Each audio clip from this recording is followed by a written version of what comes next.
আমাদের আলোচনার বিষয়বস্তু হচ্ছে অভিকর্ষজ ত্বরণ। অভিকর্ষজ ত্বরণ বা acceleration due to gravity. Acceleration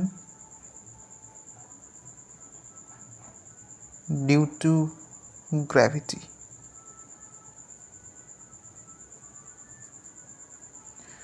তো আমাদের এখন বুঝতে হবে অভিকর্ষজ ত্বরণটি কী জিনিস।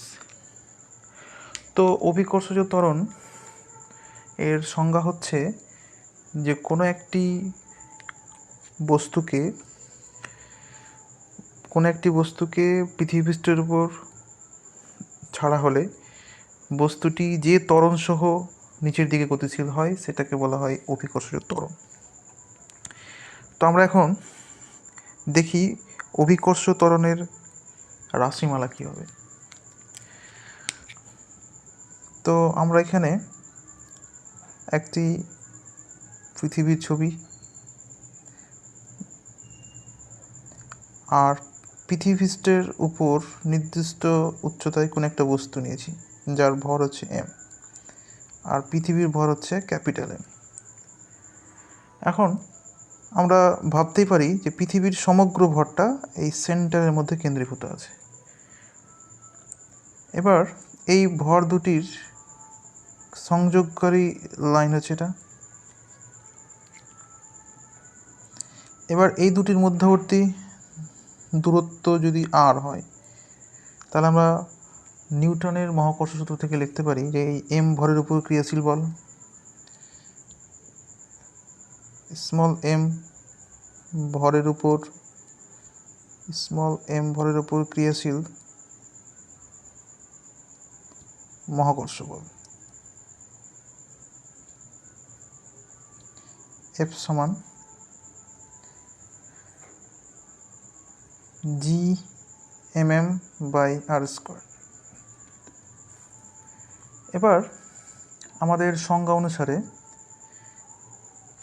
এই স্মল m ভর অর্থাৎ এটা পৃথিবীর দিকে এই F বল দ্বারা আকর্ষিত হচ্ছে। অভিকর্ষ ত্বরণের সংজ্ঞা অনুসারে এই m ভরটা পৃথিবীর সেন্টারের দিকে যে ত্বরণ সহ এগোবে সেটাকেই বলা হয় অভিকর্ষজ ত্বরণ। তো আমরা দেখতে পাচ্ছি যে স্মল m ভরটা F বল দ্বারা পৃথিবীর কেন্দ্রের দিকে গতিশীল হচ্ছে। তো এই বলটাকে যদি ভর দিয়ে ভাগ করা যায় তাহলে সেখান থেকে অভিকর্ষ ত্বরণটা বের করা যাবে। তো আমরা এখান থেকে লিখতে পারি F/m অর্থাৎ এই স্মল m দিয়ে ভাগ করলাম ইকুয়াল টু G/m/r²। এবার নিউটনস ল থেকে আমরা লিখতে পারি F/m ইকুয়াল টু a, অর্থাৎ F ইকুয়াল টু ma, যেখানে a মানে এখানে ত্বরণ অর্থাৎ অ্যাক্সেলারেশনকে বোঝাচ্ছে। তো এখানে আমরা a এর বদলে g ব্যবহার করব, যেখানে gটাকে বলবো অভিকর্ষজ ত্বরণ। তো এখানে F/m সমান তাহলে কী লেখা যাবে? g।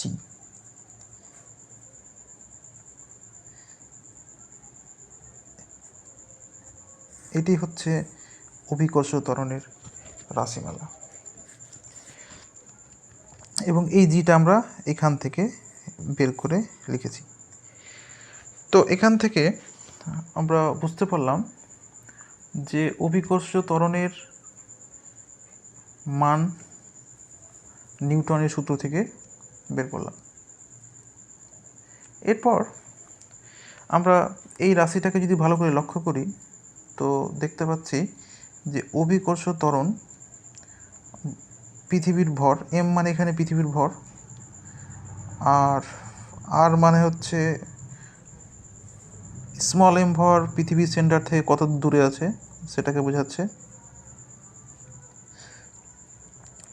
আর জিটা হচ্ছে মহাকর্ষ ধ্রুবক।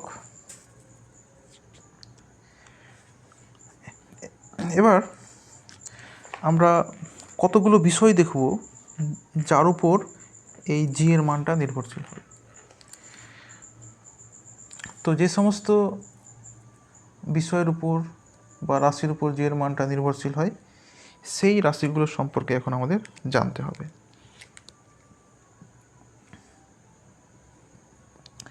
জি অর্থাৎ অভিকর্ষজ ত্বরণ।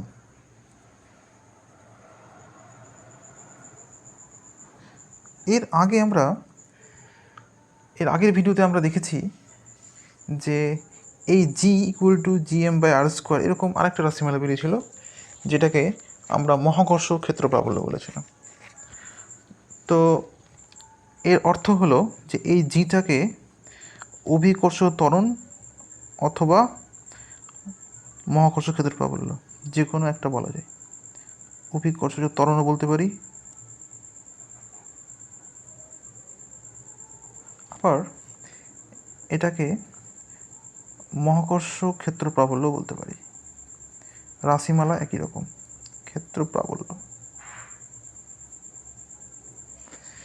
আমাদের এখন আলোচনার মুখ্য বিষয় হচ্ছে যে এই জি অর্থাৎ অভিকর্ষজ ত্বরণ কোন কোন রাশির উপর নির্ভরশীল। তো জি এর মান মূলত 4টে বিষয়ের উপর নির্ভরশীল। 1 নম্বর, পৃথিবীর উপবৃত্তাকার আকৃতি।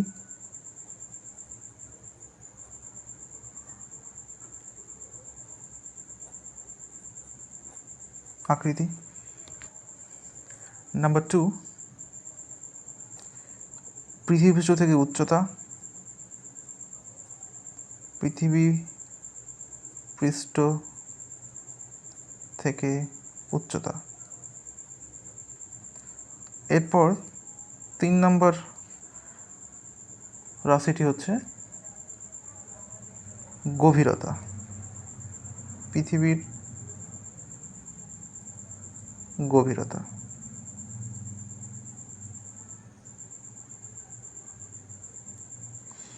আর 4 নম্বর বিষয়টি হচ্ছে পৃথিবীর আহ্নিক গতি, অর্থাৎ পৃথিবীর ঘূর্ণন, পৃথিবীর আহ্নিক গতি। আমরা একে একে এই 4টি বিষয় সম্পর্কে আমাদের জানতে হবে।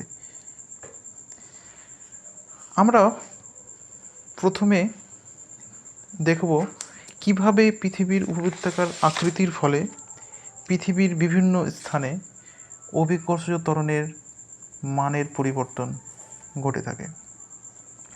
তো আমরা 1 নম্বর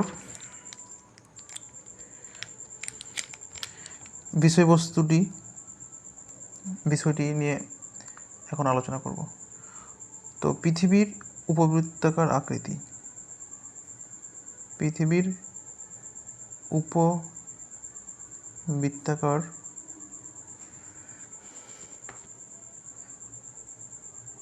আকৃতির ফলে অভিকর্ষজ ত্বরণ জি এর পরিবর্তন।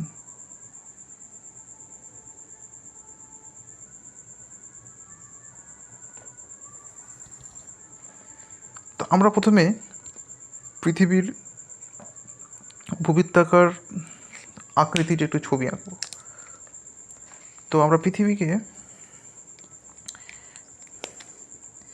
এইভাবে ড্র করতে পারি, অনেকটা এই শেপের।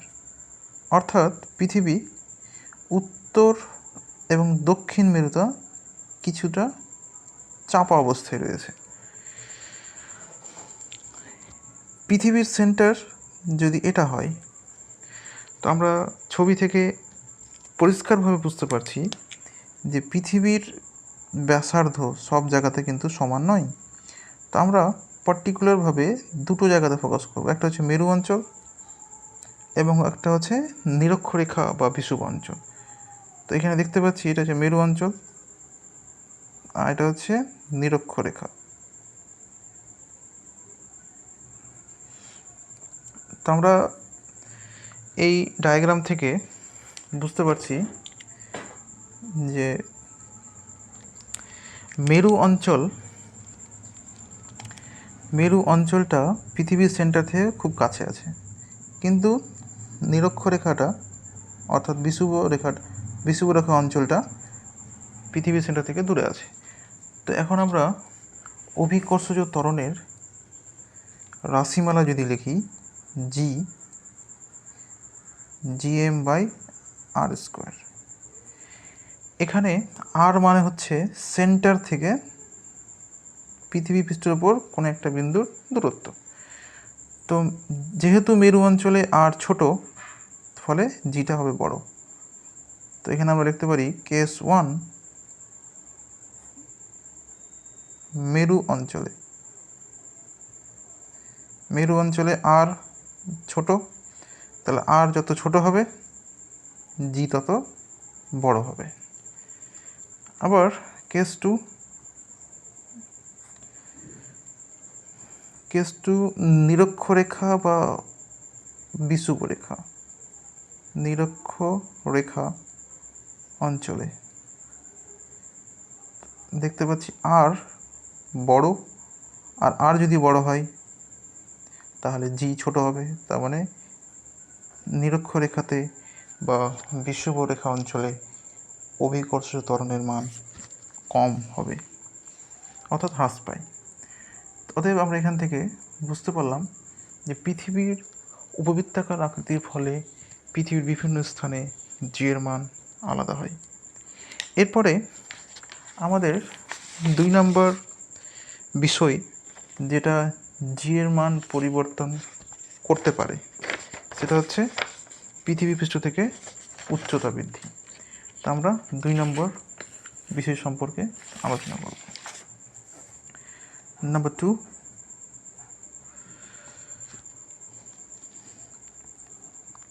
পৃথিবী পৃষ্ঠ থেকে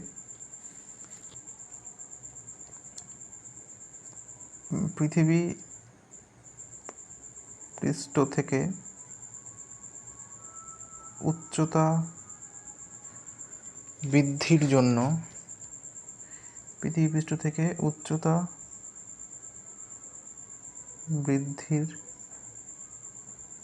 জন্য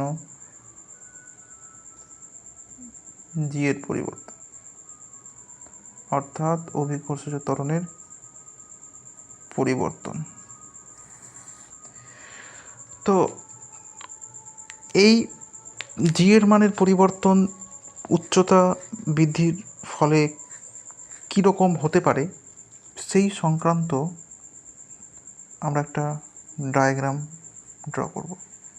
এটা হচ্ছে পৃথিবী, যার সেন্টার এটা, আর ধরে নিচ্ছি এটা হচ্ছে পৃথিবী, আর পৃথিবীর পৃষ্ঠ থেকে এইচ উচ্চতায় একটা বস্তু রেখেছি বা একটা পয়েন্ট নিয়েছি, এ পয়েন্ট। বলছে এই এ বিন্দুতে অভিকর্ষজ ত্বরণের মান কত হবে। তো আমরা প্রথমে ওই উচ্চতাটাকে একটা নাম দিয়ে দিচ্ছি এইচ, আর এইটুকু হচ্ছে পৃথিবীর ব্যাসার্ধ আর এইটুকুটা, এটা ও পয়েন্ট, এটা বি পয়েন্ট। তো আমরা এখন বের করব এ বিন্দুতে অভিকর্ষজ ত্বরণের মান কত। তো আমরা একটু আগে বললাম যে অভিকর্ষজ ত্বরণ এবং মহাকর্ষ ক্ষেত্র প্রাবল্য একই জিনিস। তো আমরা মহাকর্ষ ক্ষেত্র প্রাবল্য বের করাটা আমরা শিখেছি, যে বিন্দুতে মহাকর্ষ ক্ষেত্র প্রাবল্য বের করতে হবে সেখানে আমরা একটা একক ভরকে রাখতে পারি, এবং এই একক ভরটা অন্য ভর দ্বারা কতটা আকর্ষিত হচ্ছে সেটাই হচ্ছে ওই বিন্দুতে মহাকর্ষ ক্ষেত্র প্রাবল্যের মান। তো আমরা দেখতে পাচ্ছি যে এখানে একক ভর, আর এখানে পৃথিবীর ভর ক্যাপিটাল এম, যেটা এই জায়গাতে রয়েছে, সেন্টারে কেন্দ্রীভূত থাকে। কারণ যখন কোনো বড় মাস নেওয়া হয় তখন সেই ক্ষেত্রে ধরে নিতে হবে যে সমগ্র মাসটা এই সেন্টারে আছে। তাহলে আমরা এখন ভর দুটির মধ্যে আকর্ষণ বল বের করব। এ বিন্দুতে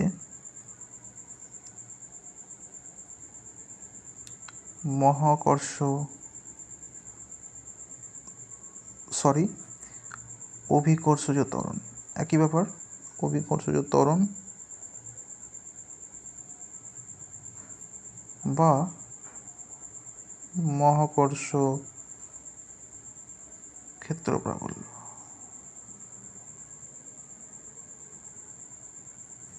মহাকর্ষ ক্ষেত্র প্রাবল্য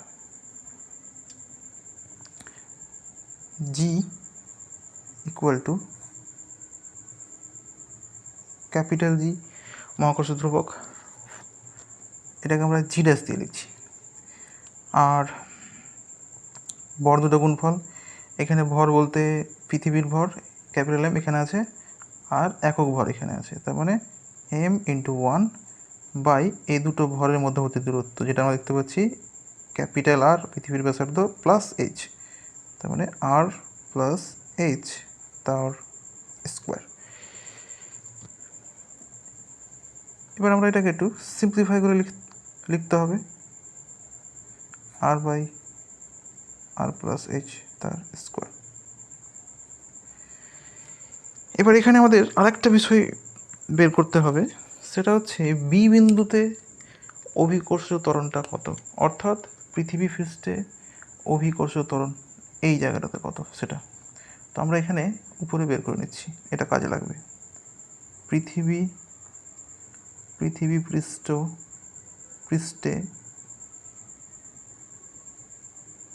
বি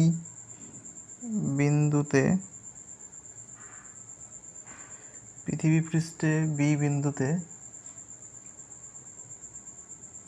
অভিকর্ষজ ত্বরণ, এটাকে আমরা জি দ্বারা প্রকাশ করব, এবং এর মানটা হবে সেম।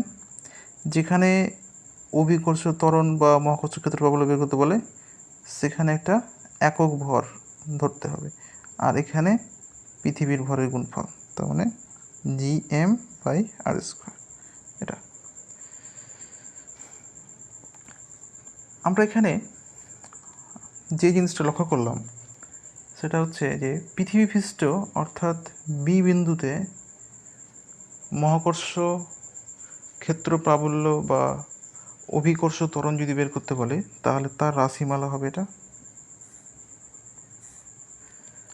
আর পৃথিবী পৃষ্ঠে থেকে কোনো নির্দিষ্ট উচ্চতায় যদি মহাকর্ষ ক্ষেত্র প্রাবল্য বের করতে বলে তাহলে তার রাশিমালা হবে এটা।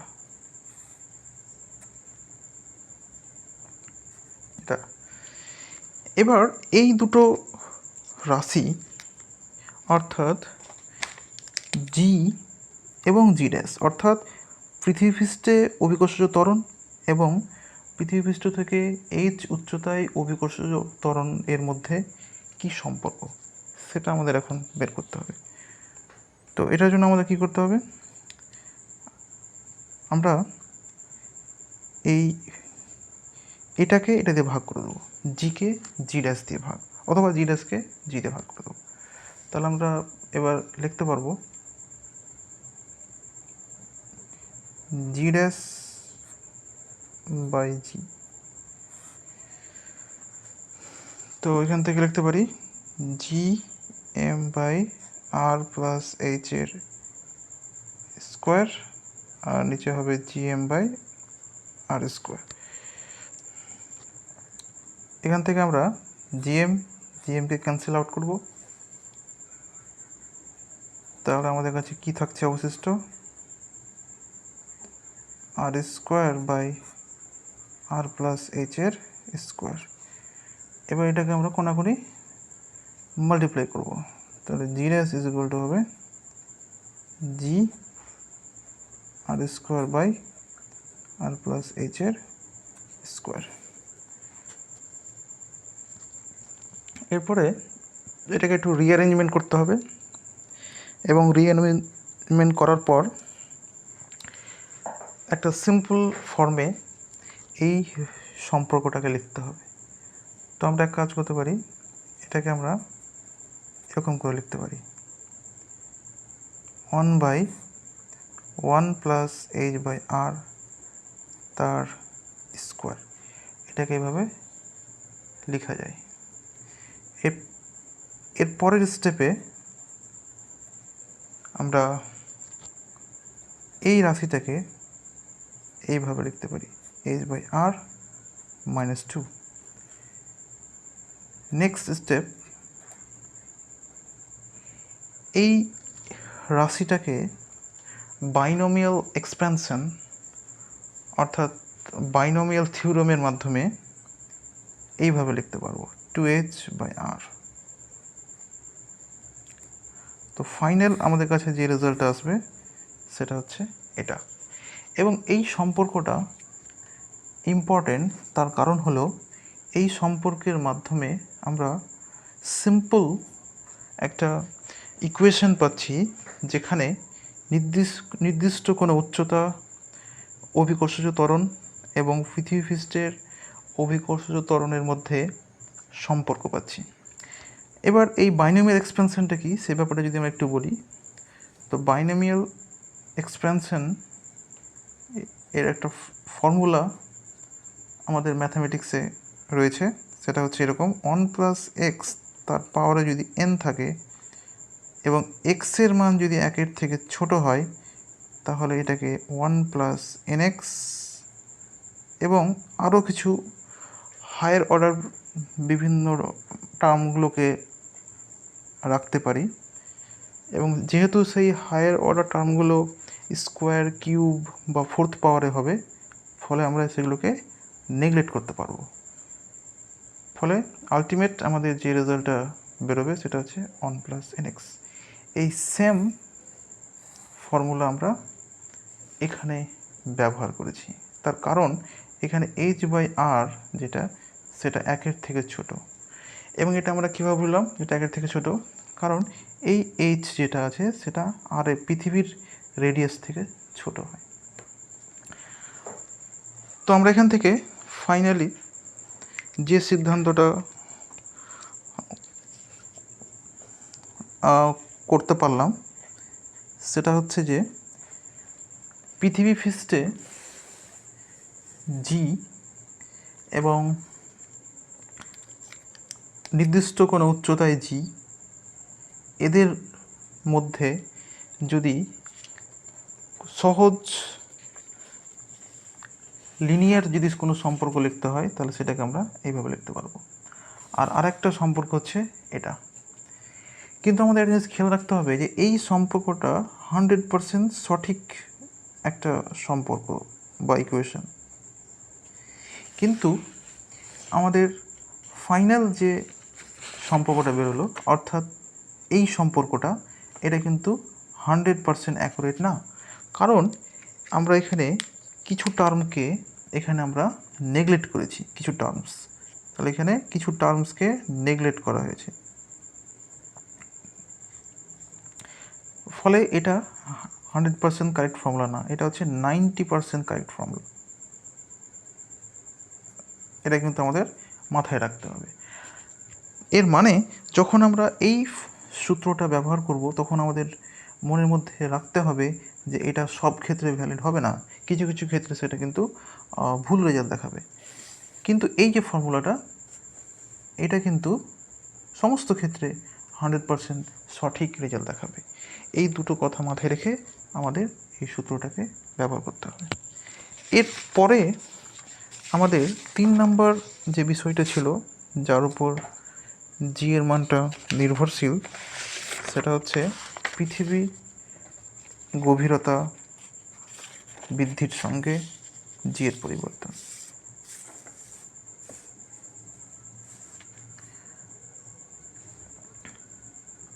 তো আমরা 3 নম্বর বিষয়টি সম্পর্কে একটু আলোচনা করব।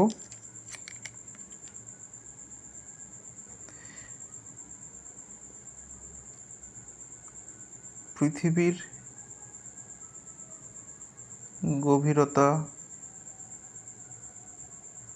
বৃদ্ধির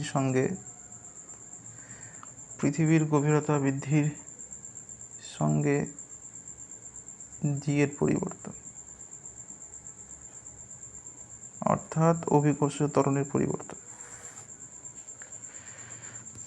তো আমরা এখন দেখব যে কোনো একটি স্থানে পৃথিবী ভেতরে গর্ত খুঁড়ে নির্দিষ্ট গভীরতায় গেলে জি কীভাবে পরিবর্তন হবে তার রাশিমালা বের কর। তো আমরা ধরে নিচ্ছি যে আমাদের পৃথিবীর ছবি হচ্ছে এটা। এবার আমরা পৃথিবী পৃষ্ঠ থেকে একটা সুড়ঙ্গ বা গর্ত খুঁড়ে এইচ গভীরে গেলাম, এইভাবে এইচ গভীরে গেলাম। এই পয়েন্টটাতে জি এর মান কত, অর্থাৎ অভিকর্ষজ ত্বরণের মান কত সেটা বের করতে হবে। তো আমরা কি করব, এই পয়েন্টটাকে নিয়ে আমরা একটা সার্কেল ড্র করব, অর্থাৎ একটা গোলক ড্র করব। আর সম্পূর্ণ পৃথিবীর রেডিয়াস যদি আর হয় তাহলে এইটুকুর রেডিয়াস হবে আর মাইনাস এইচ, অর্থাৎ এখানে আর মাইনাস এইচ ব্যাসার্ধের যে গোলক সেটা হবে এইটুকুটা, আর বাদ বাকিটা এটা হচ্ছে গলীয় খোলক বা স্ফেরিক্যাল সেল। আমাদের এখন মুখ্য উদ্দেশ্য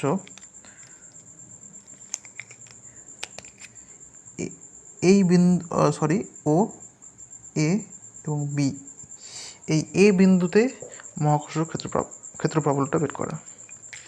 তো আমরা দেখি প্রথমে বি বিন্দুতে বের করি। তো বি বিন্দুতে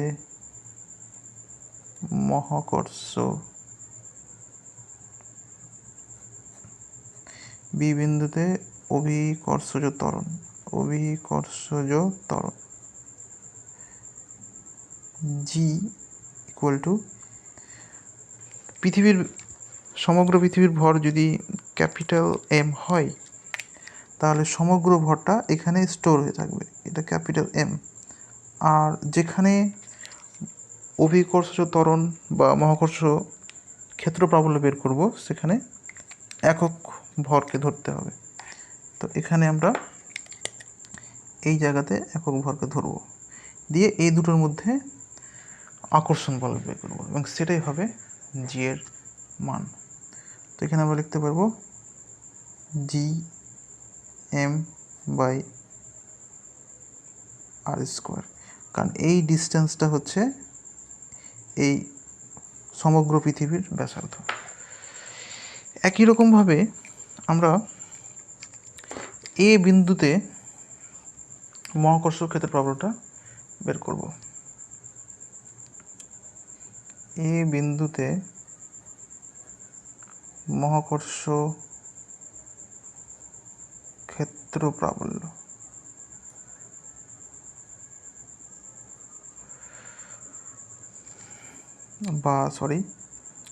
অভিকর্ষজ ত্বরণ, একই ব্যাপার, অভিকর্ষজ ত্বরণ,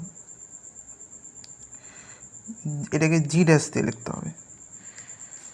পৃথিবী পৃষ্ঠের উপর অভিকর্ষজ ত্বরণ যখন বের করব তখন সেই ক্ষেত্রে সেটাকে জি দিয়ে প্রকাশ করতে হয়, কিন্তু যখন পৃথিবী পৃষ্ঠ ছাড়া নির্দিষ্ট কোনো উচ্চতা অথবা নির্দিষ্ট কোনো গভীরতায় গেলে তখন সেটাকে জি ড্যাশ দ্বারা প্রকাশ করব। তো এখানে আমরা জি ড্যাশের রাশিমালাটা লিখব। তো জি ড্যাশের মান বের করার নিয়ম আগের মতো, এইটুকু পৃথিবীর ভর, অর্থাৎ এখানে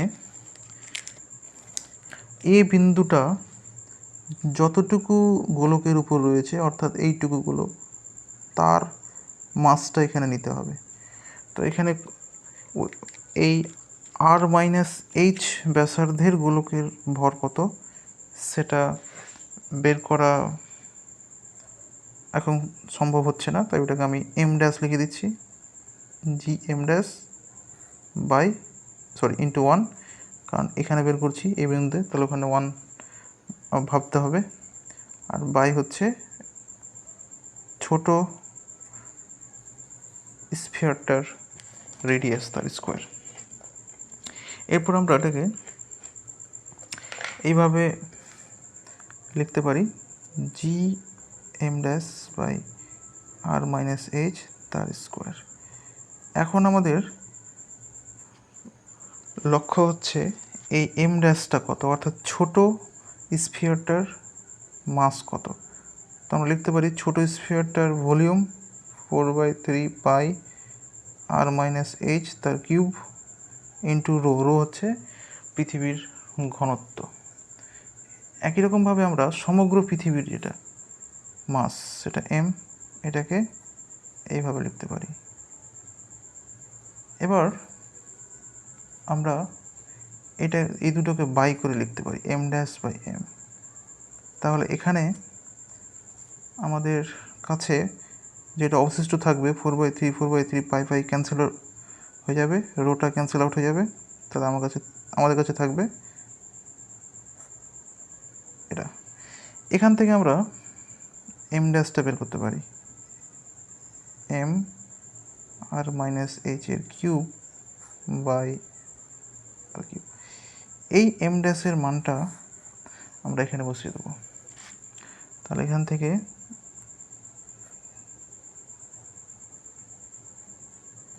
যে মানটা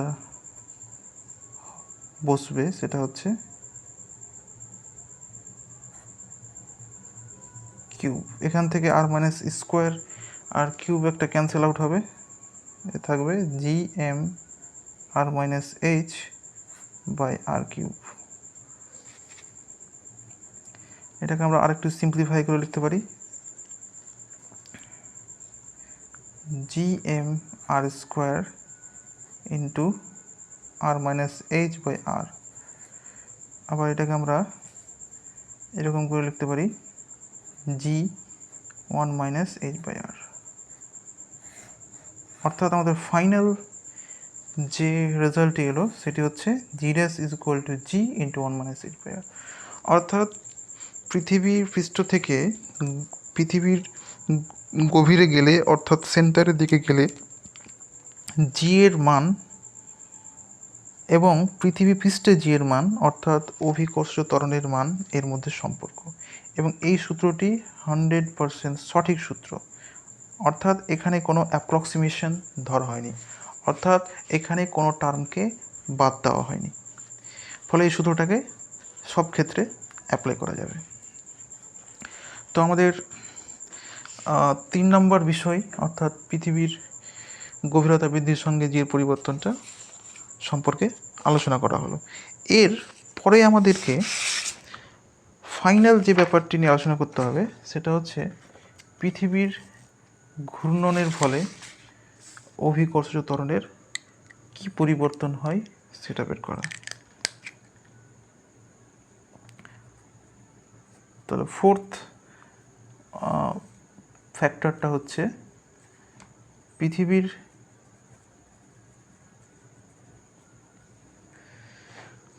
ঘূর্ণনের ফলে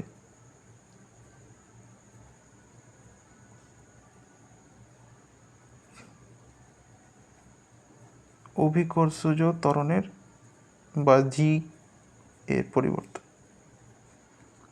জি এর পরিবর্তন।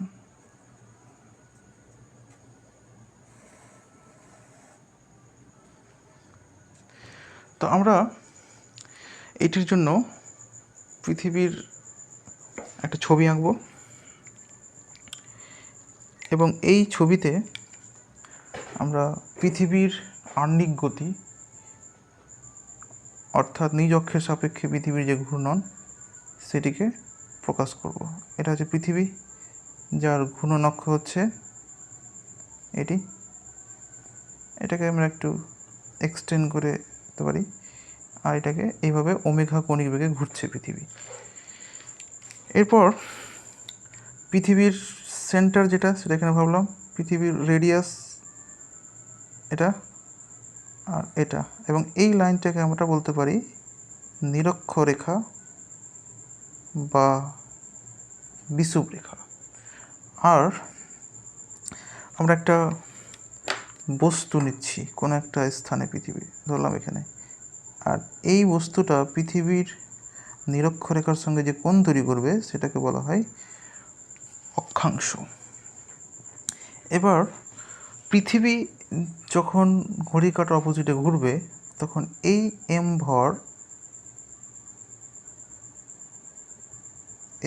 ভর সেটাও কিন্তু এই সার্কুলার পথে ঘুরবে। কারণ পৃথিবীর যখন রোটেশন হবে, পৃথিবী যখন ঘূর্ণন হবে, তখন এম ভরটা কিন্তু এই সার্কুলার পথ বরাবর কিন্তু ঘুরবে। এখন আমাদের দেখতে হবে যে কোনো জিনিস যখন বৃত্তাকার কক্ষপথে যখন ঘুরে তখন তার উপর অপকেন্দ্র বল কাজ করে, এবং সেটা কাজ করে যে বৃত্ত বরাবর ঘুরছে তার রেডিয়াস বহির্মুখে, এবং এর মানটা হয় এম ওমেগা স্কোয়ার আর। আবার এম ভর থাকলে তার ওজন কাজ করবে পৃথিবীর সেন্টারের দিকে, mg, এবং এম ভর যেহেতু পৃথিবীর সংস্পর্শে আছে তাহলে লম্ব প্রতিক্রিয়া বল কাজ করবে এই দিকে। কারণ দুটো বস্তু যখন পরস্পরের সংস্পর্শে থাকে, যেমন এম ভর আর পৃথিবী পরস্পর সংস্পর্শে আছে, তাহলে এখানে কাজ করবে লম্ব প্রতিক্রিয়া বল। আর এটা যদি থিটা হয় তাহলে এটাও হবে থিটা। এখন আমাদের যেটা বের করতে হবে সেটা হচ্ছে এনের মানটা, অর্থাৎ লম্ব প্রতিক্রিয়া বল। কারণ এই লম্ব প্রতিক্রিয়া বল, যেটাকে আমরা অনেক ক্ষেত্রে আপাত ওজন বলে থাকি, তো সেই আপাত ওজনের মধ্যে কিন্তু জি এর মানটা লুকিয়ে রয়েছে, যেটাকে আমরা জিরাস বলবো। তো এটার জন্য আমাদেরকে যে কাজটা করতে হবে, সমস্ত বলগুলোকে একই লাইন অথবা 90 ডিগ্রি করে নিয়ে যেতে হবে। তো আমরা এই ছবি থেকে দেখতে পাচ্ছি যে এনের অপোজিটে রয়েছে এমজি, তার মানে এই দুটো একই লাইনে, কিন্তু এম ওমেগা স্কোয়ার আর না আছে একই লাইনে আর না আছে 90 ডিগ্রিতে। আচ্ছা, তার আগে একটা কথা বলে দিই যে স্মল আরটা কি। এই স্মল আরটা হচ্ছে এখানকার রেডিয়াস, অর্থাৎ এম ভরটা যে সার্কেল বরাবর ঘুরবে তার রেডিয়াস। তো আমাদের এখন এই এম ওমেগা স্কোয়ার আরকে এন আর এমজির লাইন এবং 90 ডিগ্রি কোণে রাখতে হবে। এটার জন্য আমরা উপাংশ বিভাজন করব। তাহলে এটার উপাংশ যাবে এদিকে M omega square R cos theta, এটা স্কোয়ার, আর এদিকে হবে এম ওমেগা স্কোয়ার আর সাইন থিটা। এবার আমরা এখানে একটি অ্যাক্সিস এখানে আমাদেরকে চুজ করতে হবে, যেটা হবে এদিকে এক্স আর এদিকে হবে ওয়াই অ্যাক্সিস। তো আমরা দেখতে পাচ্ছি যে লম্ব প্রতিক্রিয়া বল যেটা আছে সেটা এই বরাবর, অর্থাৎ এক্স অ্যাক্সিসের দিকে আছে। তো আমরা এখানে এক্স অ্যাক্সিস দিকে নিউটনস লটা লিখব, ফার্স্ট লটা লিখব। তো নিউটনের ফার্স্ট ল এক্স অ্যাক্সিসের দিকে 0, কারণ ফার্স্ট লতে নেট ফোর্সটা 0 হয়। তো এখান থেকে আমরা যদি লিখি তো বলগুলো হচ্ছে এই দিকে দুটা, এক্সের দিকে দুটা বল, আর এই দিকে রয়েছে একটা উল্টো দিকে। তার মানে এখানে লিখতে পারি এন প্লাস, দেখতেই পাচ্ছি আমরা যেখানে এন আর M omega square R cos theta উপরের দিকে আর নিচের দিকে এমজি ইকুয়াল টু 0। যদি আমরা এই দুটোকে দেখি ভালো করে, তো এন আর M omega square cos theta উপরের দিকে আর এমজি রয়েছে নিচের দিকে। তার মানে এই দুটোকে বিয়োগফল সমান 0। এখান থেকে আমরা এনটা বের করব। ওয়াইয়ের দিকে ইকুয়েশনটা লেখা দরকার নেই, M G minus M omega square R cos theta. তো এখান থেকে আমরা এন এর মানটা পেয়ে গেলাম। কিন্তু এখানে আমাদেরকে আরেকটা বিষয় লক্ষ্য করতে হবে যে এখানে দুটো ভ্যারিয়েবল রয়েছে, আর একটা ভ্যারিয়েবল, থিটা একটা ভ্যারিয়েবল। কারণ যদি আমরা এমটা এখানে না নিয়ে যদি এখানে নিতাম বা এখানে যদি নিতাম তাহলে সেই ক্ষেত্রে কী হতো, সেই ক্ষেত্রে আরটা বড় হয়ে যেত, অর্থাৎ স্মল আরটা বড় হতো এবং থিটাটা কিন্তু অন্য কিছু হয়ে যেত। অর্থাৎ আমার বলা যেটা উদ্দেশ্য, এখানে দুটো ভ্যারিয়েবল, কিন্তু আমাদের অ্যান্সারটা একটা ভ্যারিয়েবলে আনতে হবে। এই কারণে আমাদেরকে এই স্মল আরকে ক্যাপিটাল আর দ্বারা রিপ্লেস করতে হবে। তো সেটাকে রিপ্লেস করার উপায় হচ্ছে আমাদেরকে এই ত্রিভুজটা দেখতে হবে, অর্থাৎ এই ত্রিভুজটা নিয়ে কাজ করতে হবে, অর্থাৎ এই ত্রিভুজটা নিয়ে কাজ করতে হবে। তো এটা যদি থিটা হয় তাহলে এটাও কিন্তু থিটা হবে। এবার আমি এই ত্রিভুজ থেকে লিখতে পারবো কস থিটা সমান ভূমি মানে এটা স্মল আর বাই অতিভুজ মানে হচ্ছে এটা রেডিয়াস পৃথিবীর ক্যাপিটাল আর। এখান থেকে স্মল আর সমান লিখতে পারবো ক্যাপিটাল আর কস থিটা। এবার এই মানটা আমরা এখানে বসিয়ে দিলে আমাদের ফাইনাল রেজাল্ট এই স্মল আর এর জায়গাতে আমরা এই মানটা বসাবো, M omega square R cos square theta হয়ে যাবে। এবার আমরা এখানে এনের জায়গাতে যেহেতু এটা আপাত ওজন, তার মানে এটাকে আমরা লিখতে পারি M G dash, M omega square R cos square theta. এবার both side M cancel out হয়ে যাবে, তাহলে থাকবে G dash is equal to G minus omega square R cos square theta. এটি হচ্ছে পৃথিবীর ঘূর্ণনের ফলে জি এর পরিবর্তন। এবার এই রাশি থেকে আমরা দেখতে পাচ্ছি যে যদি কেস 1, আরেকটা কথা এখানে লিখে দিতে পারি, আপাত ওজন এন মানে এম জি ড্যাশ লিখতে পারি।